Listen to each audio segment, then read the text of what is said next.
Minister of India, Shri Narendra Modi ji, to address this conference.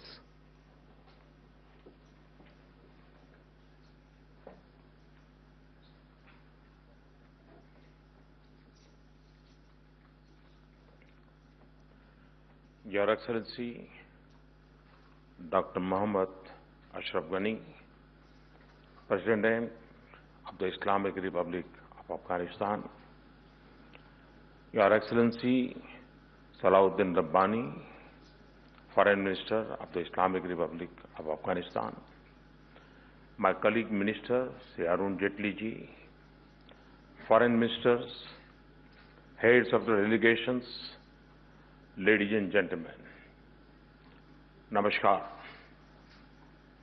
Sat Sri Akal. It is an honor to speak at the inaugural session of the 6th Ministerial Conference of the Heart of Asia, Istanbul process on Afghanistan. And it is a particular pleasure to jointly inaugurate this conference with our friend and partner, President Ashraf Ghani of Afghanistan. I thank Excellency Ghani for accepting my invitation and for gracing this conference. It is also a great privilege for me to welcome all of you in Amritsar, a city blessed with simplicity, beauty, and spirituality, and about to the Golden Temple, the holiest shrines of Sikhs. It is a place made sacred by Sikh Gurus who meditated here. It embodies peace and humanism and is open to all people and religions. Its streets and sparks tell stories of great valor and immense sacrifice. It is a city whose character has been shaped by proud patriotism and generous philanthropy of its residents, and by their spirit of enterprise, creativity, and hard work. Amritsar also happens to nurture an old and steadfast connection of warmth and affection with Afghanistan. Among the earliest disciples of the first Guru of Sikhs, Baba Guru Nanak Dev Ji, were Afghans in Kabul in the 15th century. Even today, the shrine of an Afghan origin Sufi saint, Baba Hazrat Sheikh, in Punjab, is revered by all faiths, including visitors from Afghanistan. The flow of trade, people, and ideas through our region has often intersected in Amritsar on one of the Asia's oldest and longest surface arteries, the Grand Trunk Road. Amritsar reinforces the value of restoring connectivity, which is so crucial for the overall growth, stability, and economic prosperity of Afghanistan. Excellencies, ladies and gentlemen, since the turn of this century, the international community has extensively engaged in Afghanistan. Major powers, regional countries, and concerned nations from around the world have cooperated through multiple programs of political, social, military, economic, and developmental support. Our gathering today reaffirms the commitment of the international community to durable peace and lasting political stability in Afghanistan. Our words and actions remain focused at advancing a critical unfinished mission of our time, and that is to help Afghanistan build and strengthen its social, political, and institutional fabric, secure its territory and citizens from external threats, spur its economic and development activity, and stage a stable and prosperous future for its people. Indeed, this is also the intent of this conference, aptly captured in its theme, addressing challenges,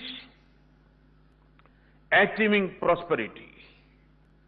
We have no doubt about the scale of the challenge, but we are equally determined to succeed.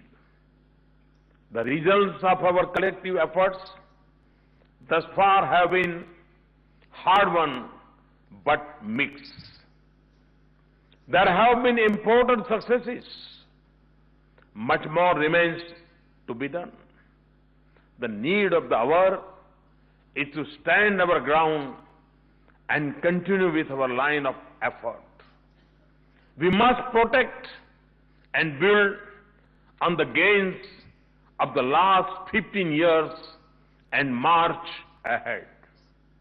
Because at stake is not just the future of Afghanistan that has invested in a vision of development, democracy, and pluralism, but the peace and stability of this entire region and beyond. Let us also reflect with urgency on what more must be done and what we must avoid in Afghanistan so that its citizens can self-sustain peace and economic growth. The answers are all there. The question is of resolve and action, and of putting Afghanistan and its people first. For this first, an Afghan-led, Afghan-owned, and Afghan-controlled process is the key. It is the only guarantor of durability of solutions. The second, we must demonstrate strong collective will to defeat terror networks that cause bloodshed and spread fear. Terrorism externally induced instability pose the gravest threat to Afghanistan's peace, stability, and prosperity. And the growing arc of terrorist violence endangers our entire region. As such, support for voices for peace in Afghanistan alone is not enough. It must be backed by resolute action, not just against forces of terrorism, but also against those who support, shelter, train and finance them. Silence and inaction against terrorism in Afghanistan and our region will only embolden terrorists and their masters. Third, our bilateral and regional commitments on material assistance for Afghanistan's development and humanitarian needs must continue and increase. Our cooperative endeavors in Afghanistan should contribute to its infrastructure and institutional capacity and shape propelling engines of growth. Fourth, we should all work to build stronger positive connectivity between Afghanistan and other countries of the region. Afghanistan should be at the center of our connectivity networks, not peripheral up to them. On our part, we see Afghanistan as the hub for strengthening links of connectivity between South Asia and Central Asia. We cannot deny that the more connected Afghanistan is with the regional arteries of trade, capital, and markets, the more assured would be its economic growth and progress. President Ghani and I have conversed on the priority of the strengthening trade and transport linkages with other partners in the region. Excellencies, ladies and gentlemen, on India's part, our commitment to our brave Afghan brothers and sisters is absolute and unwavering. The welfare of Afghanistan and its people is close to our heart and our minds. The successful record of our partnership in projects, big and small, in Afghanistan speaks for itself. The principal dimension of our cooperation has always been its people-centric nature. Our joint efforts educate Afghans young and nurture their skills, provide health care and improve agriculture, build infrastructure and institutions, and allow traders and small businesses in Afghanistan to connect with immense commercial and economic opportunities in India. And the reach and benefit of such efforts extend to all corners of Afghanistan. Herat's India-Afghanistan Friendship Dam, also called the Salma Dam, that was launched a few months ago, will help revive economic activity for the people there. The Parliament building in Kabul represents our strong commitment to Afghanistan's democratic future. Tehran-Dalaram Highway and India-Afghanistan-Iran cooperation on Chabahar would enable Afghanistan to link its economy with centers of strong economic growth in South Asia and beyond. We also plan to connect Afghanistan with India through an air transport corridor. President Ghani and I have discussed additional measures for deepening our bilateral cooperation. We are making progress in developing plans for utilization of the additional $1 billion earmarked by India for capacity and capacity building in Afghanistan. It will extend to areas like water management, health, infrastructure, energy, and skill development. As India implements its additional commitments, we are open to work with other like-minded partners for the development of Afghanistan.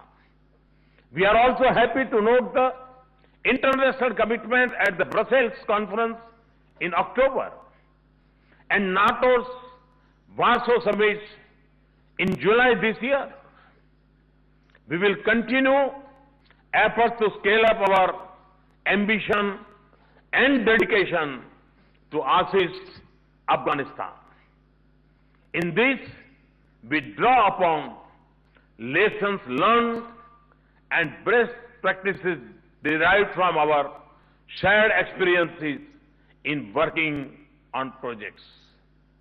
Excellencies, ladies and gentlemen, let us remember that every passing day we help Afghanistan to achieve successful political, security, and economic transition. We are also helping ourselves create a more peaceful region and world. I hope that your deliberations will produce constructive and forward-looking pathways for action that promote cooperation in place of conflict, development in place of need, and security in place of terrorism. Let us rededicate ourselves to making Afghanistan a geography of peace, a place where reason and peace succeeds, progress and prosperity prevails, and democracy and plurality wins. Thank you. Thank you very much.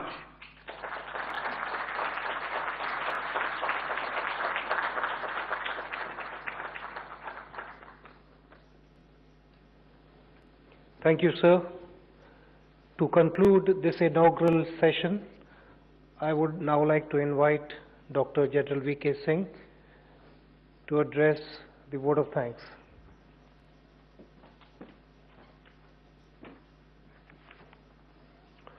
Distinguished colleagues, on behalf of all of us, I profoundly thank Honorable President of Islamic Republic of Afghanistan, His Excellency Dr. Ashraf Ghani, and the Honorable Prime Minister of India, Shri Narendra Modi ji, for gracing the inaugural session of the 6th Ministerial Conference of the Heart of Asia-Istanbul process in Amritsar with their august presence. I also thank them for guiding us with their inspirational words and deep wisdom.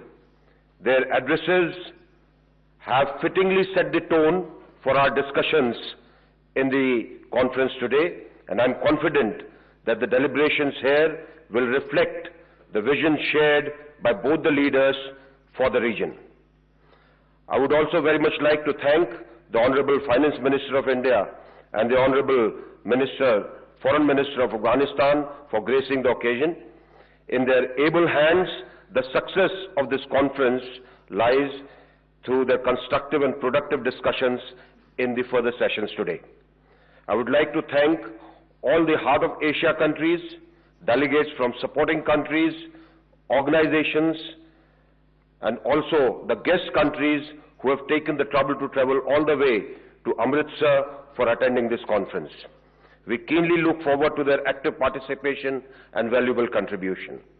Last but not the least, on behalf of my country, India, which is co-chair of the Heart of Asia process this year, I would like to thank the permanent co-chair, Afghanistan, for their cooperation and shepherding the process.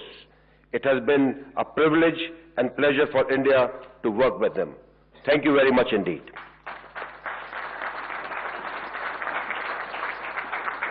Excellencies, please remain seated while the principals leave the conference hall.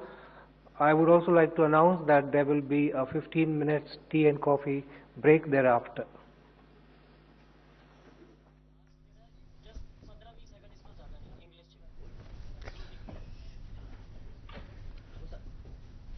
तो ये था ਤਾਂ conference ਦੇ ਵਿੱਚ ਜਿਹੜੇ ਭਾਸ਼ਣ ਦਿੱਤੇ ਜਾ ਰਹੇ ਸੀ, ਜਿਹੜਾ ਸੰਬੋਧਨ ਕੀਤਾ ਜਾ ਰਿਹਾ ਸੀ, ਅਲੱਗ-ਅਲੱਗ ਦੇਸ਼ਾਂ ਦੇ ਜਿਹੜੇ ਡੈਲੀਗੇਟਸ ਪਹੁੰਚੇ ਹੋਏ ਆ ਉਹਨਾਂ ਵੱਲੋਂ, ਉਹ ਸੈਸ਼ਨ ਜਿਹੜਾ ਹੈ ਖਤਮ ਹੋ ਗਿਆ। ਪ੍ਰਧਾਨ ਮੰਤਰੀ ਨਰਿੰਦਰ